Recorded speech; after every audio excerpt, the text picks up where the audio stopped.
আসসালামু আলাইকুম dear students. Wait processing এর ফোর্থ লেকচারে তোমাদের সবাইকে স্বাগত জানাচ্ছি। এই লেকচারে আমরা কতগুলা বিষয় কভার করব। ফার্স্টে আমরা নিক ফ্যাব্রিক ওয়েট প্রসেসিং এর ফ্লো চার্ট নিয়ে আলোচনা করব। সেখানে আমরা জানতে পারবো যে নিক ফ্যাব্রিক ডাইং এর প্রি ট্রিটমেন্টগুলা কি কি, কোন স্টেজগুলোকে আমরা প্রি ট্রিটমেন্ট বলে থাকি নিক ফ্যাব্রিকের জন্য। এরপর আমরা প্রতিটা স্টেজের অবজেক্টিভ সম্পর্কে জানবো এবং লাস্টে আমরা নিক ফ্যাব্রিক ওয়েট প্রসেসিং এবং ওভেন ফ্যাব্রিক ওয়েট প্রসেসিং এর ফ্লো চার্টের পার্থক্য নিয়ে আলোচনা করব। দুইটা প্রসেসের মধ্যে কি ধরনের ডিফারেন্স রয়েছে সেগুলো আমরা বিস্তারিত জানার চেষ্টা করব। তাহলে চলো আমরা মূল কন্টেন্টে চলে যাই। তো এখানে তোমরা নিক ফ্যাব্রিক ওয়েট প্রসেসিং এর ফ্লো চার্ট দেখতে পাচ্ছ। তো এই ফ্লো চার্টের ফার্স্টে নিক ফ্যাব্রিক ওয়েট প্রসেসিং এর প্রথম যে স্টেজ সেটা হচ্ছে স্কাউরিং। ওকে, এটা কিন্তু ওভেন ফ্যাব্রিক থেকে একটু আলাদা।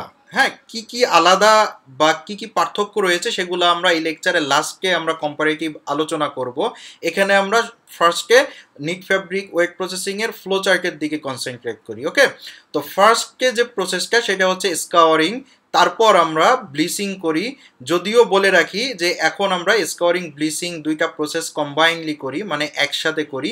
তারপর আমরা বায়ো পলিশিং করি, বায়ো পলিশিং এর পর ডাইং করি, তারপর প্রিন্টিং করি, তারপর ফিনিশিং করি। ফাইনালি আমরা ফিনিশড টেক্সটাইল ম্যাটেরিয়াল পাই। তো এই হচ্ছে মোটামুটি ওয়েট নিক ফ্যাব্রিকের ওয়েট প্রসেসিং এর ফ্লো চার্ট। তো চলো স্কাওয়ারিং এর অবজেক্টিভ সম্পর্কে জানা যাক। প্রিভিয়াস লেকচারে যদিও আলোচনা করেছি, তারপরও যেহেতু এটা নতুন লেকচার, তো সেজন্য আমরা আবারও একটু এই অবজেক্টিভগুলা একটু রিপিট করব। তো সেটা হচ্ছে, দেখো যে স্কাওয়ারিং এর মূল পারপাস হচ্ছে ন্যাচারাল এবং অ্যাডেড ইমপিউরিটিস দূর করা, to remove natural and added ইমপিউরিটিস। এখন ন্যাচারাল ইমপিউরিটিস কি? ন্যাচারাল ইমপিউরিটিস বলতে আমরা বুঝি যে ইমপিউরিটিসগুলা ফাইবারের মধ্যে জন্মগতভাবে ন্যাচারালি চলে আসে, যেই ইমপিউরিটিসগুলা আমরা ফাইবারের মধ্যে অ্যাড করি না বা পরবর্তীতে বিভিন্ন প্রসেসিংয়ের সময় ফাইবারের মধ্যে অ্যাড হয় না, সেই ইমপিউরিটিসগুলোকে আমরা বলি হচ্ছে ন্যাচারাল ইমপিউরিটিস। যেমন এখানে আমরা একটা এক্সাম্পল দিয়েছিলাম প্রিভিয়াস লেকচারে, এই লেকচারেও দেখো একটা এক্সাম্পল আছে যে কটনের যদি আমরা স্ট্রাকচার দেখি তাহলে আমরা দেখতে পাই সেলুলোজ ছাড়া আরও অনেক ধরনের কন্টামিনেশন কটনের মধ্যে রয়ে যায়। এগুলাকে আমরা বলি হচ্ছে ইমপিউরিটিস। সেলুলোজ ছাড়া বাকি যেই কন্টামিনেশনগুলা কটনের মধ্যে থেকে থাকে সেগুলাকে আমরা বলে থাকি ওই কটনের ইমপিউরিটিস। তো এই ইমপিউরিটিসগুলোকে আমরা বলি হচ্ছে ন্যাচারাল ইমপিউরিটিস। আর অ্যাডেড ইমপিউরিটিস কি? যে বিভিন্ন প্রসেসিংয়ের সময় ধরো মাঠ থেকে যখন আমরা কটনটাকে নিয়ে আসি তখন মাঠ থেকে বিভিন্ন ধুলাবালি কটনের মধ্যে যুক্ত হতে পারে। এরপর কটন ফাইবার থেকে আমরা ইয়ার্ন তৈরি করছি, সেখানে বিভিন্ন ধুলাবালি বা অন্য কোনো ধরনের ডার্ট পার্টিকেল যুক্ত হতে পারে। তো তারপর ইয়ার্ন থেকে ফ্যাব্রিক তৈরি করছি, সেখানেও বিভিন্ন ধরনের ফরেন ম্যাটেরিয়াল ফাইবারের সাথে যুক্ত হতে পারে। তো এই ধরনের কন্টামিনেশনগুলোকে আমরা বলছি হচ্ছে অ্যাডেড ইমপিউরিটিস, যেই ইমপিউরিটিসগুলো পরবর্তীতে ফাইবারের সাথে যুক্ত হচ্ছে। ওকে, তাহলে এই ন্যাচারাল এবং অ্যাডেড দুই ধরনের ইমপিউরিটিস দূর করা হয় এই যে স্কাওয়ারিং এর কাজ। তোমরা এখানে দেখতে পাচ্ছ এটা হচ্ছে একটা নিক ফ্যাব্রিক। প্রিভিয়াসলি মানে গ্রে অবস্থায় নিক ফ্যাব্রিকটা দেখতে এরকম ছিল, এটা থেকে যখন ইমপিউরিটিসগুলো দূর করা হয়েছে তখন ফ্যাব্রিকটা দেখতে কিন্তু উজ্জ্বল দেখাচ্ছে। তোমরা এখানে দেখতে পাচ্ছ যে এই গ্রে ফ্যাব্রিক থেকে কিন্তু এই ফ্যাব্রিকটা অনেকটা উজ্জ্বল, কারণ এটা থেকে ইমপিউরিটিস দূর হয়ে গিয়েছে। আমরা বাসাবাড়িতে যখন জামা কাপড় পরিষ্কার করি তোমরা দেখবে যে পরিষ্কার করার পর কি হয়, যখন ময়লা আবর্জনা দূর হয়ে যায় জামা কাপড়গুলো আমরা সাধারণত উজ্জ্বল দেখি। তো ঠিক তেমনি একই ঘটনা এখানে ঘটেছে। স্কাউরিং এর পরের যে স্টেজটা সেটা হচ্ছে ব্লিচিং।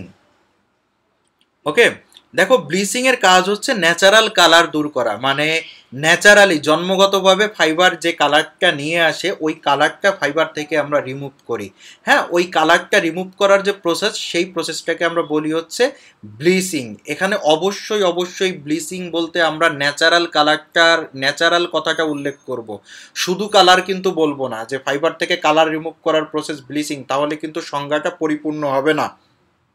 হ্যাঁ, কারণ আমরা ডায়েট ফ্যাব্রিক থেকেও ডাইং করার পরেও আমরা অনেক সময় কালার রিমুভ করি, সেই প্রসেসকে কিন্তু আমরা অন্য একটি নামে ডাকি। হ্যাঁ, পরবর্তীতে আমরা শিখবো ওই প্রসেস সম্পর্কে।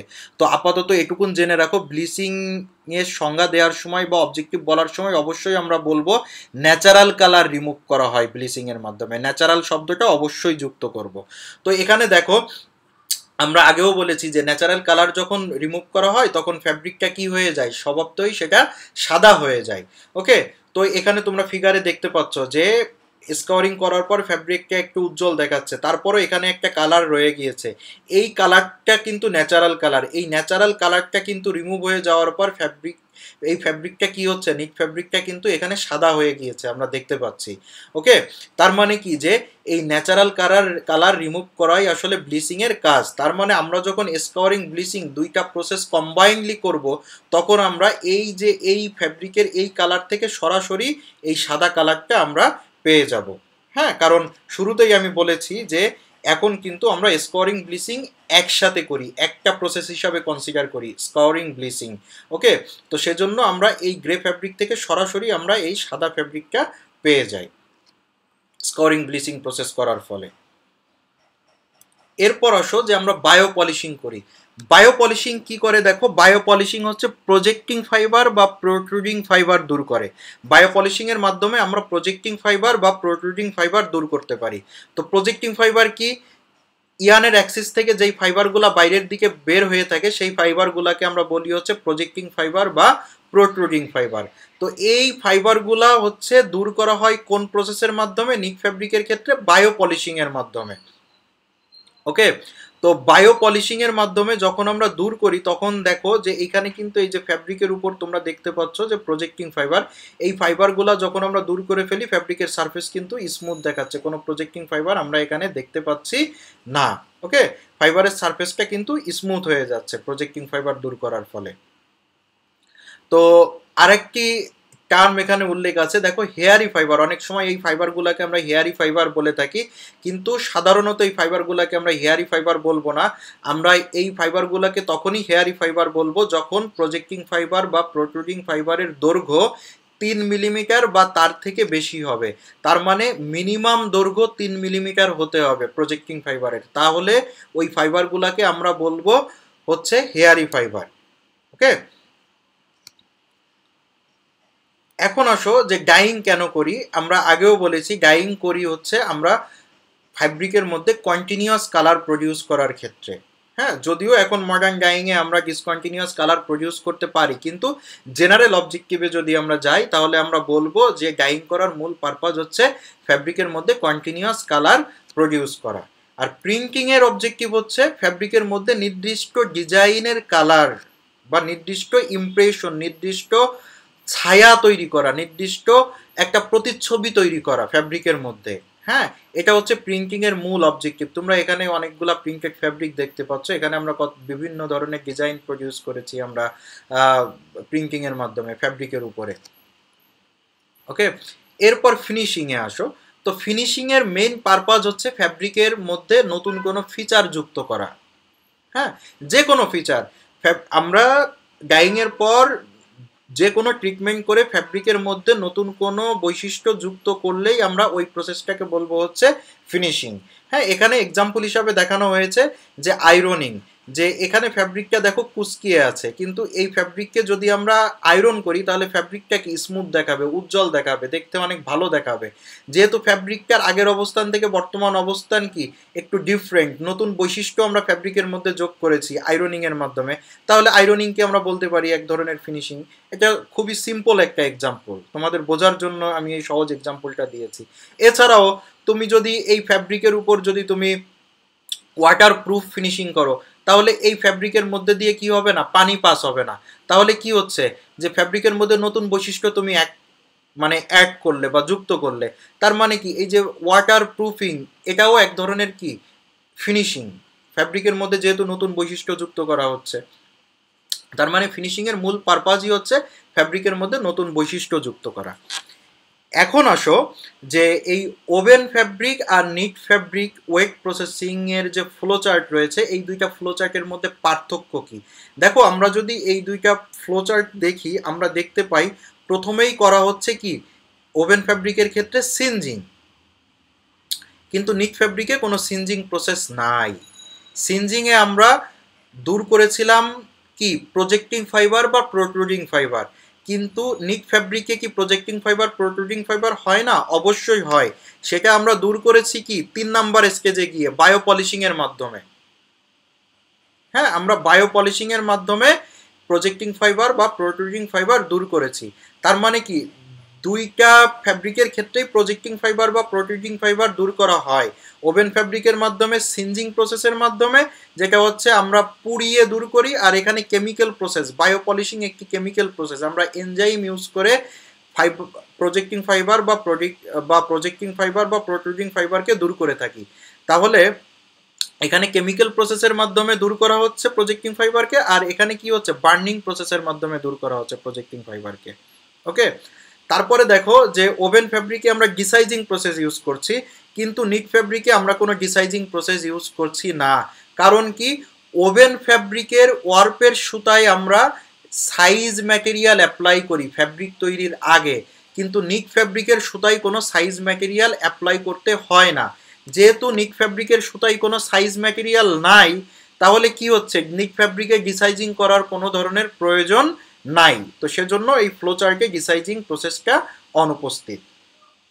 ওকে, তো এখানে যেমন স্কোরিং ব্লিচিং রয়েছে, এখানেও স্কোরিং ব্লিচিং রয়েছে। আর একটি প্রসেস দেখো, ওভেন ফ্যাব্রিকের ক্ষেত্রে আমরা মার্সারাইজিং করি, কিন্তু নিক ফ্যাব্রিকে আমরা মার্সারাইজিং করতে পারি না।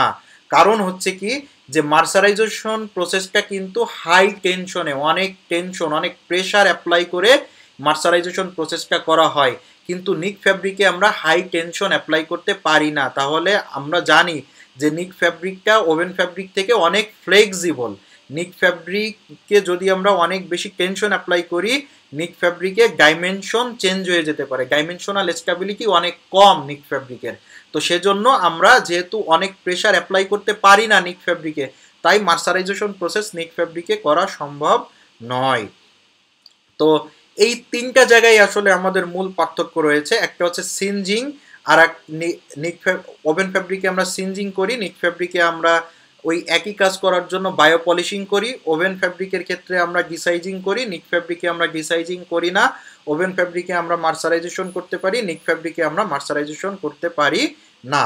এই যে এই তিনটা জায়গায় আসলে আমাদের ফ্লো চার্টের মূল পার্থক্য রয়েছে নিক এবং ওভেন ফ্যাব্রিকের মধ্যে। আশা করি তোমরা বুঝতে পেরেছো।